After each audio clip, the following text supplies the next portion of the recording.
We'll recap, Florida, obviously a disappointing outcome. We've had, a few of those that, that certainly don't feel good about anything that you do the next day or the next, opportunity that you get before you play again. So, you have to look at everything that you do, examine everything that you do on a day-to-day basis, and make sure that you're addressing those things that are most important to getting the right outcomes. Look, when you don't get the right outcomes, immediately it's going to be, take this action, do this, bench that guy, fire that guy. It's much more about, for us, understanding that we have a process in place. We have to stick with our process, and then maybe are there things that you have to tweak within that. And that's how I've operated for over 34 years. I'm certainly going to feel the pain of our entire state when we're not successful. This is an important position and one where we've got a great following. So you can be assured that every ounce of our energy, every minute in the day is focused on how do we get the right outcomes. And that certainly was the case after the Florida game. Obviously, we missed some opportunities. Clearly you have to score touchdowns in this game. Kicking field goals is not enough. We're not scoring enough points. And we're giving up plays, explosive plays on defense. So if you want to know where the focus is, that is largely the focus moving forward. There were a lot of positive things, 92 plays on offense and 42 minutes in possession time, 23 first downs. We have a system in place, but it's not turning to what's most important, and that is points at the end of the day. So, again, have to re-examine that. Was pleased that there was a much more balanced running attack. If you take out the negative plays, it was about 186 yards in rushing. That's more to my liking.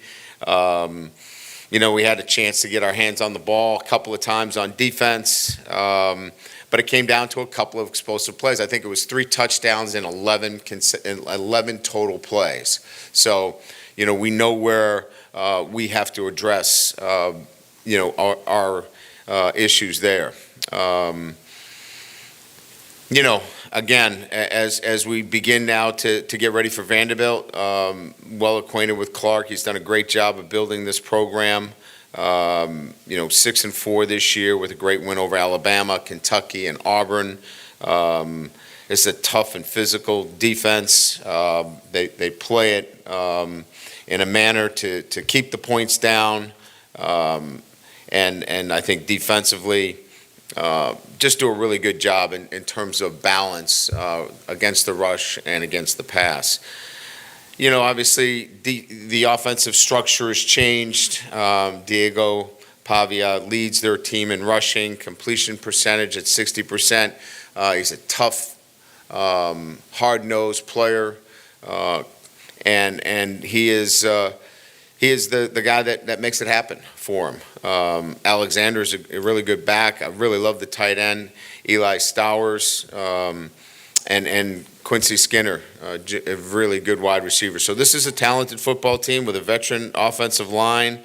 Their special teams is outstanding.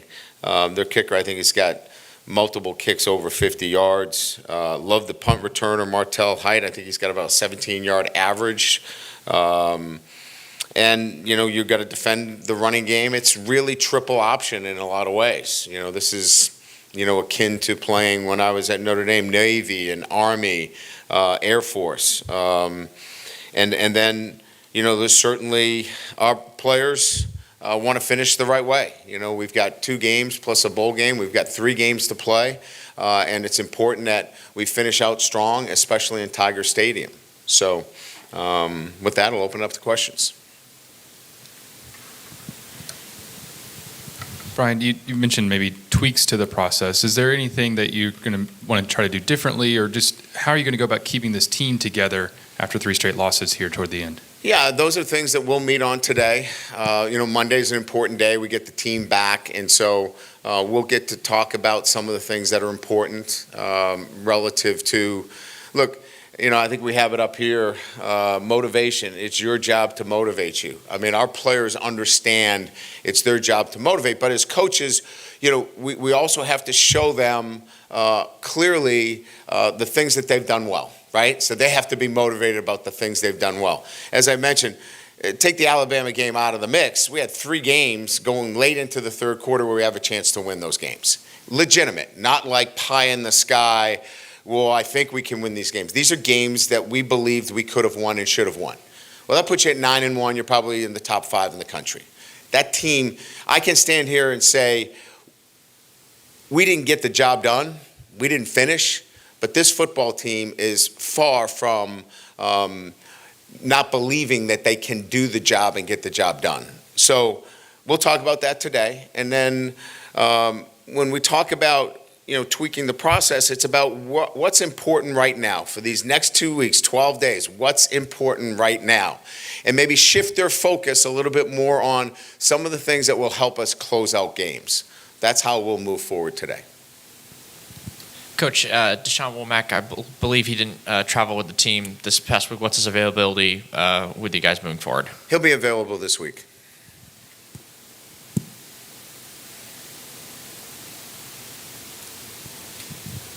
Brian, in the postgame, you talked about fighters and quitters. How do you identify? I didn't talk about quitters. I talked about fighting.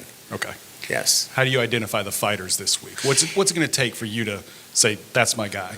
Yeah, I think, when you go out to practice for 2 hours, Mike, you know the guys that are invested, the guys that are bought in, and this football team is bought in. They're disappointed, just like our fan base, just like our coaches. We're all disappointed that we haven't gotten the outcomes that we want.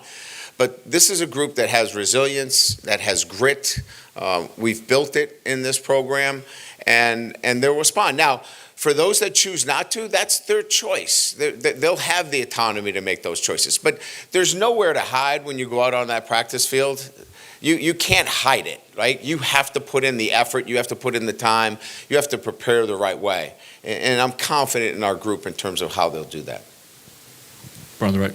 After the game, you talked about the head coach needing to get more involved when things aren't going well. Can you walk us through what the process is in game for play calling right now?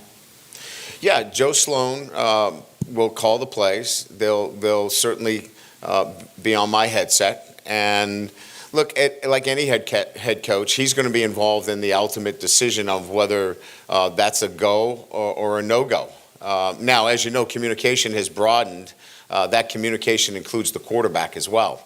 So it can't be this long, conversation about this play, that play, or it becomes confusing to what he's hearing in his ear because the head coach is on that and the play caller, both on defense and offense. So there's only 3 of us that have that with the green dot.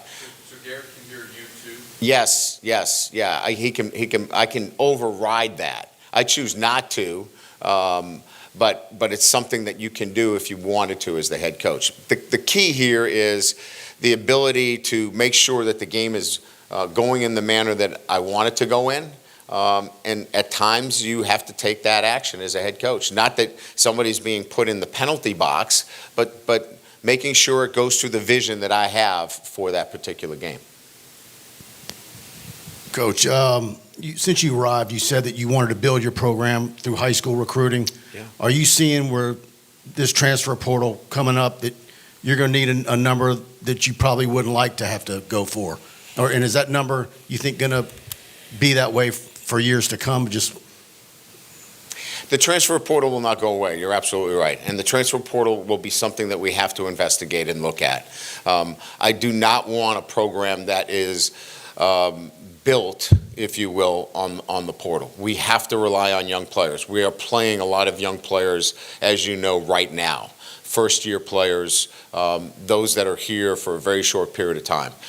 We have 19 coming in at mid-semester. So we're still going to be playing some younger players, but there needs to be the right mix and right balance. So the transfer portal will be something that is examined closely, and if we feel like there's a particular need there to balance off our football team, we're certainly going to be invested in that. Given Paul Mubenga's struggles this past weekend, is Tyree Adams available for more snaps potentially at left guard? Yeah, I mean, we're going to play the guys that we think give us the best chance, right? I mean, whoever's assessment relative to who played and how they played is really an assessment left to our coaching staff. We'll decide who the best guys are. Tyree was forced into action, as you know, when Miles went down, and he went in and he competed the best he could, given somebody that hadn't played in quite some time. So both of those guys are still going to be in the mix. Both of those guys are still in the phases of, getting early snaps. In other words, in their career, early snaps. So they're still developing, quite frankly. But we're high on both of them. Both of them will be ready to play this weekend. Hey, I know recruiting tends to be long-term, but do you call your commitments and guys that are close to committing more over the next, now, after a 3-game losing streak than you would, had you won 3 of those or 2 of those? I would hope that we are calling them as much as if we were winning 3 games as the same as we're losing 3 games. Look, in today's world, with revenue sharing, NIL, transfer portal, all of those things, you have to maintain these relationships throughout the entire year.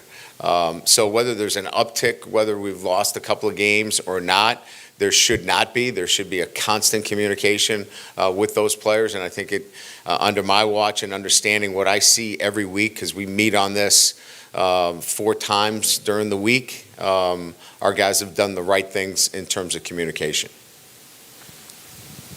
It seems like the timing maybe between Chris Hilton and Garrett Nussmeier hasn't quite been there since he's come back, and particularly with the jumping for deep balls. Yeah. How do you kind of work with him on those so that he runs through the catch?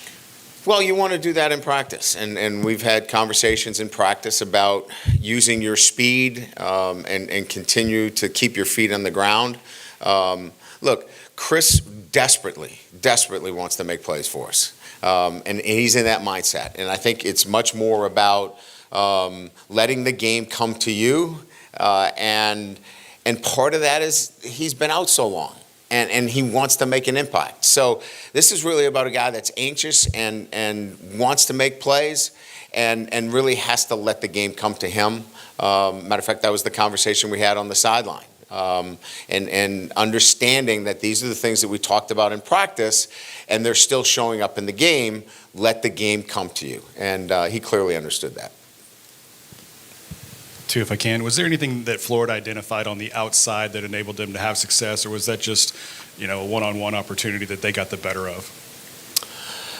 Well, I mean, I think you can take a look at the shots. The big touchdown that was the second touchdown, the late one, we were in double coverage. We were doubling inside and out. Zay Alexander and Jordan Gilbert, they were doubling that receiver. We got beat on a double move, a slant and go. With Stamson, we got beat in the slot with PJ. So you got 3 different scenarios there where we got beat in man coverage, and obviously, if you have to look back on it, you go, maybe we should have played more zone. But we've got to have the ability to play some man-to-man coverage, and unfortunately, this weekend against Florida, in those 3 instances which I brought up, we did not get the job done. And secondly, you guys had a successful intermediate passing game early in the season. It doesn't seem to be as prevalent right now. Is there something that you can identify as getting back to, or is it literally just timing and having the opportunity to make those throws? No, I think teams have decided here's how we want to play you, and we have to be able to push the ball vertically. And that's really what we're addressing and making sure that we do everything in our practice to connect on those. I think you saw 3 balls that were thrown down the field. All 3 we missed on in some fashion. Those balls need to be completed. We need to push the ball because we have defenders that are sitting on all of our routes and making it more difficult than it was earlier in the year. If I can get 2 about Vanderbilt, you're going to face Diego Pavia, a good running quarterback. Anything you do differently this week? And then also, you mentioned Clark Lee was with you for 4 years at Notre Dame. Could you identify the things then that would make him a good head coach and maybe just a thought on him sort of persevering after some rough seasons to break through this year. Yeah, good question. I think, first of all, in terms of defense, I think you have to have a different mindset when you go against this offense. This is truly assignment-oriented football, and you have to be disciplined, much like what that offense brings you is they want to catch you undisciplined. They want to catch you doing something that's not your job. So the big focus this will be disciplined in getting your job done in all three phases, inside, out, and on the perimeter.